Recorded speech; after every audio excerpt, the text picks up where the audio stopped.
Hi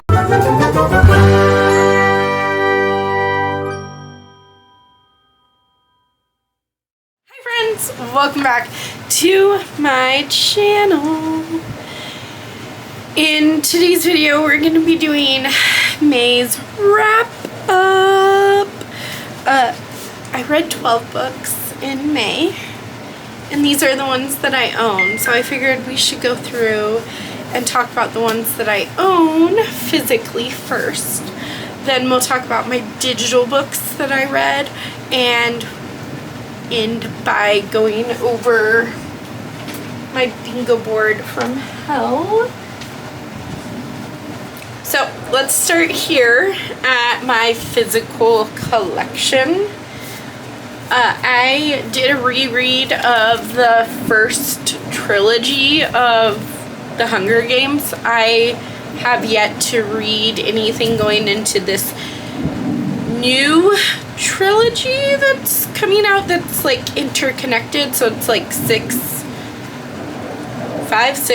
I don't know how many books are out in the series now, but I did finish my reread of Mockingjay and it was good, but it's been a long time since I've read the dystopian series of The Hunger Games, so I'm not gonna tell you what happens in Mockingjay, although like I'm sure you've already read this, but I still don't want to spoil things for people that haven't. I forgot that Mockingjay is my least favorite book in the series. I gave it 4 stars. I still very much so enjoyed it, but the ending, like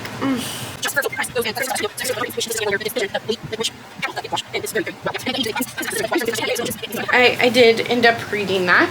Then I also read Misery by Stephen King, and there is an Unlucky 13 where I picked 13 like horror thriller mysteries that I thought would be 5 stars, and unfortunately I did not get the 5-star feels from this, but it was on my 5-star predictions. You can go check out what else is on that. I will be letting you know I still have a few books that I haven't read from that list yet, but majority of them, I think I've read 9 of the 13. None of the 9 were 5 stars. This was 2.5 stars. I don't know, I kind of found it boring. And I don't know, there's something about Stephen King's writing that I just don't jive with. And I'm very sorry if you can hear the plane above us, but I don't know, I wanted to love this, but I did not like it as much as I was hoping. Everyone knows that this follows Paul, who's an author, and he wrote this series, and Annie did not like how he ended the series, so she kidnaps him and tortures him until he writes a different ending.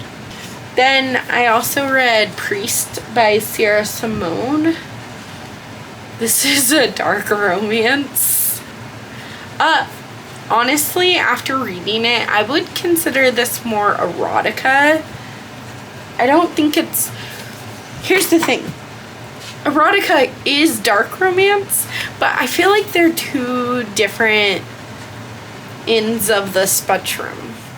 Like romance. There's dark romance. There's funny rom-coms. And I'm still trying to figure out what in the dark romance realm that I like. This I would consider more erotica. It's not love. It's just smut. And I don't know.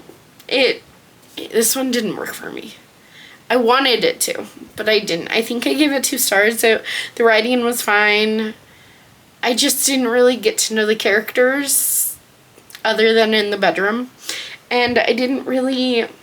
there's no plot, and I feel like I have to be that reader that has a balance of plot and characters, and this just wasn't it. It's just pure erotic. which is fine. It just doesn't work for me. We're changing gears a lot. I read Captain Underpants, The Adventures of Captain Underpants by Dave Pilkey. This is like how Captain Underpants started, and it was cute. I'm definitely not the target audience, but it was on my 25 books I must read in 2025, so I read it, and it was like a very quick read. I do feel like my son will like this when he gets older, but yeah, it's just kind of like comics. It's kind of. I really enjoyed the principal in this. I think I gave it like 3 or 4 stars. It's good. It's just not, I'm not the intended audience. Then I have The Hustler Next Door by K.A. Tucker. This is the second in the Player Next Door. The Player Next Door. So it's the Next Door series. The Hustler Next Door. I didn't like it as much as The Player Next Door, but it's just like this really cute romance series. It was Hate to Love, and they have like rival businesses that are right next door to each other, and it was more of a slow burn, and I thought it was really cute. I gave it 4 stars. Then, okay, let's just rip the Band-Aid off. I actually bought and read this. I bought this in April and read it in May. Tell Me What You Did by Carter Wilson.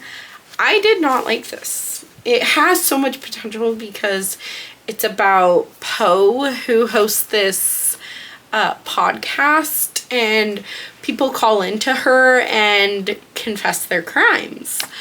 But what you don't know is anything about Poe and any of the crimes that she's may or may not have committed.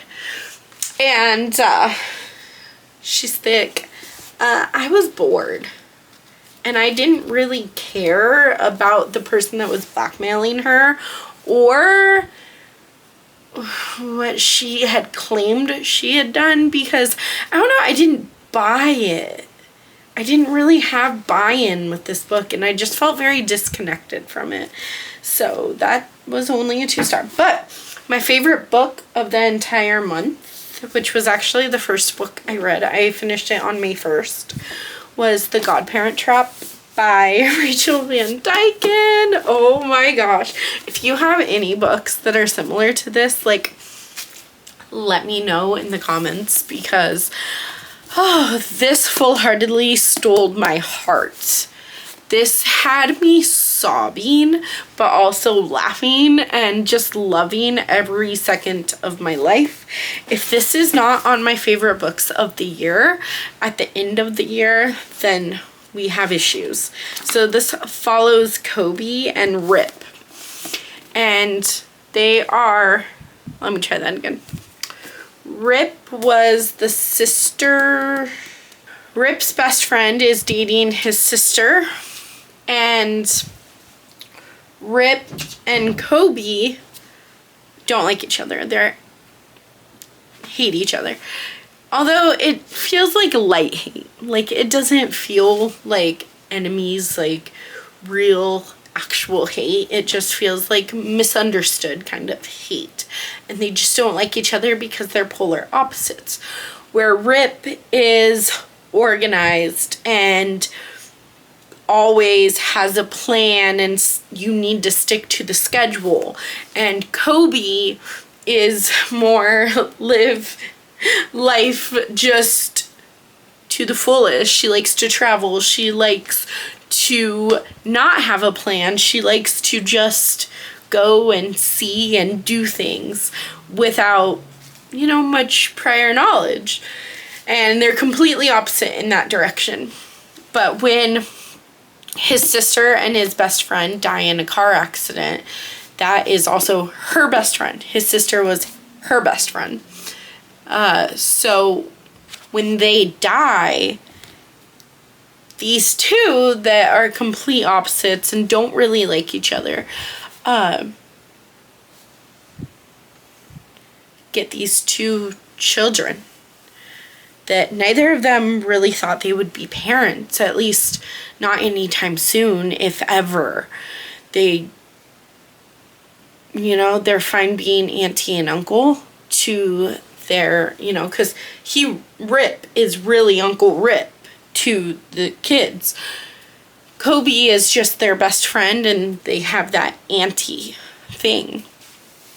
And it changes their entire life. Not only are they mourning the death, the loss of their best friends, but now they have to be parents to these amazing, wonderful children.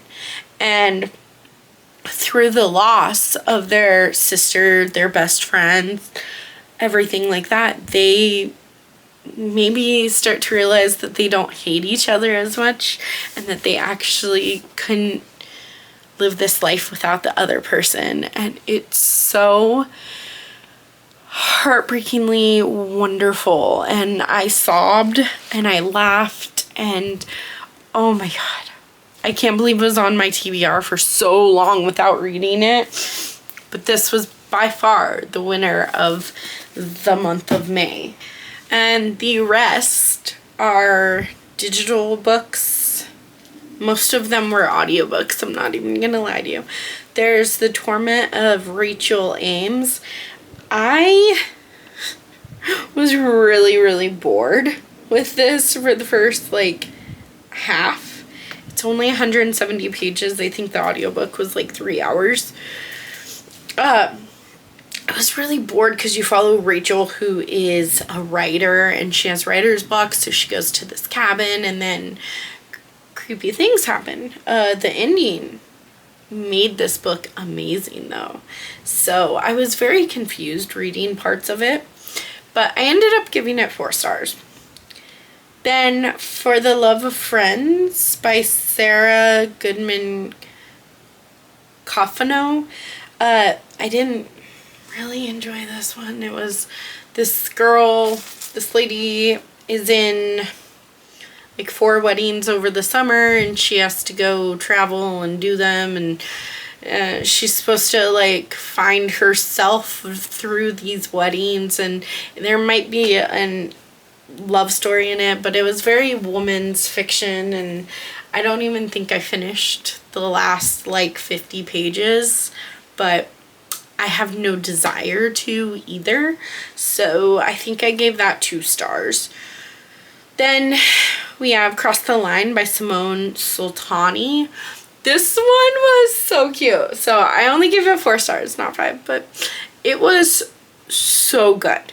You follow, I don't remember her name, but you follow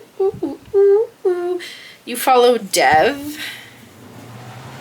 and Willow. So Dev is a teammate of Willow's brother, and they race.